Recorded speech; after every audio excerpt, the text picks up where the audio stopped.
There is a flower that opens for only a handful of days each year. Blooming in the hundreds, they gently unfold, reaching their peak as tiny, delicately colored blossoms. Shortly after, they die, detaching from their stems and billowing out into the wind in beautiful clouds of petals that clothe the ground in white and pale pink. These are the flowers of the cherry blossom tree. And for many, these flowers are a matter of life and death. The symbolism of the cherry blossom began in Japan, where they are known as sakura. Images of these blossoms pervade Japanese imagery, appearing in everything from film to paintings to poetry and literature. The samurai of feudal Japan lived by a strict moral code of honor not only in life but in death as well. It was their duty to simultaneously realize the inevitably to death, and release any fear of it. Their lives, marked by battle and conflict, were often cut short, and the fallen cherry blossom became the symbol of that short life.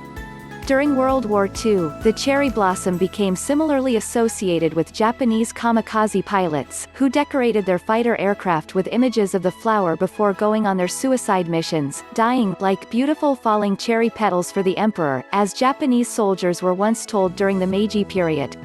Today, the cherry blossom is no longer used for military purposes, and has, instead, become part of a philosophical tradition that has spread out from Japan and now appears in many different countries. In Japan, on April of each year, families gather under flowering cherry blossom trees in a long-standing tradition called hanami. In this ceremony, also known as the Cherry Blossom Festival, the Japanese enjoy food, songs, drink, and fellowship, appreciating the ephemeral beauty of these flowers. Beginning during the day and sometimes lasting into the night, this ceremony is about appreciating the transitory beauty of nature. Within the brief life of these small flowers is something of the everlasting cycle of life, death, and rebirth that has been celebrated in numerous cultures in many different ways. But the true essence of the cherry blossom lies within a decidedly bittersweet idea. When these blossoms come into being each year, their short life reminds celebrants of the overwhelming beauty, yet tragic brevity, of life itself. For many around the world, the cherry blossom tree is a reminder of how precious their lives really are. This idea is tied to Buddhist theme of mindfulness, the practiced ability to live in the present. The life cycle of these flowers make us question why we fail to live life to the fullest, why we don't spend time with our loved ones, and why we do not take the time to simply pay attention to the living, breathing world around us. Cherry blossom festivals are a time to regain our perspective on life, and to make a promise not to take the good things in our lives for granted. In 1912, Japan gave 3,000 cherry trees to Washington, D.C., bringing this precious cultural symbol to American soil in an effort to represent friendship, goodwill, and political alliance. These trees were planted in West Potomac Park by the American First Lady, Helen Taron Taft, and Viscountess Chinda, wife of the Japanese ambassador. There, these two trees still stand, marked by a plaque. Today, the Washington D.C. National Cherry Blossom Festival is a beloved event in which thousands come to watch these cherry trees blossom into a sea of pink and white in a 3-week-long cultural festival held throughout the city. The National Park Service oversees the prediction of the peak bloom season by examining the trees and climate conditions, revising their forecast right up until the day of the bloom so that celebrants can arrive at just the right time in order to behold the blooms. But even amidst American festivities, the cherry blossom has come into its own bittersweet symbolism in the land of the free. A New York Times editorial dating from April of 1939 captured this well.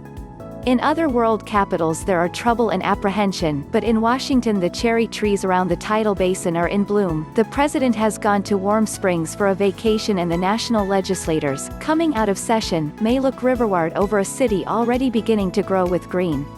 Spring comes to other capitals. Democracy does not hurry it by a day, nor could a dictatorship hold it back. But comes to Washington, as any observer just now may conclude, with a special grace.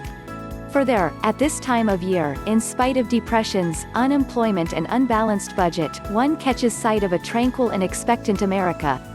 These blossoms served as a refuge of peace and tranquility during some of America's, and the world's, most troubled moments. Japan went on to send cherry trees to many countries, including Brazil, China, Turkey, and Germany, hastening the spread of this tradition. Local cherry blossom festivals are peppered throughout America, and so no matter where you live, you'll have a chance to see those beautiful few days when the cherry trees fill with splendor and later take to the air. If you wish to appreciate the cherry blossom as it should be appreciated, do as the Japanese do. They do not merely admire the physical beauty of the petals, nor are they solely entranced by the opportunity to celebrate and socialize. No, the Japanese do not merely observe the sakura. They know that they are the sakura. They are the cherry blossoms. We all are, each and every one of us has a life that burns brightly and beautifully for a short time, but one that is destined to end. But as the pink and white petals show when they fly through the air, blanketing the ground like snow, there is beauty in endings, as well as the cycle ends, only to begin again the next year in a beauteous rebirth. Participate in an age-old tradition by allowing the symbol of the cherry blossom to work in you, pushing you to appreciate each moment of the precious life you have been given.